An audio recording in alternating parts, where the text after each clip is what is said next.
और मैंने मांगा नहीं है। अगर ऐसा कुछ होता तो वो एक प्रोसेस होता है जो पत्नी के भरण पोषण के लिए दिया जाता है।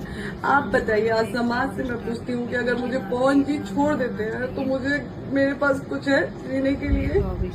मैं BA फर्स्ट ईयर में थी जब मेरी शादी हुई थी, तो मुझे तो अपनी पढ़ाई भी पूरी करने का टाइम नहीं दिया गया। यहाँ पे पापा से बोला गया कि पेपर था जब मेरी शादी हुई थी, उसके 10 दिन बाद मेरा एग्जाम था। मुझे बोला गया कि आपको आगे हम लोग शादी के बाद पढ़ने देंगे, और शादी के जस्ट बाद हमसे बोला गया कि आप अपने पापा को फोन करके बोल दीजिए कि आप नहीं पेपर नहीं देना चाहती हैं। पवन सिंह से शादी हुई है आपकी, आप आगे पढ़ेंगी, लोग क्या कहेगा? ये सारी चीजें ऐसे ऐसे दबाव देके मुझे पढ़ने भी नहीं दिया गया।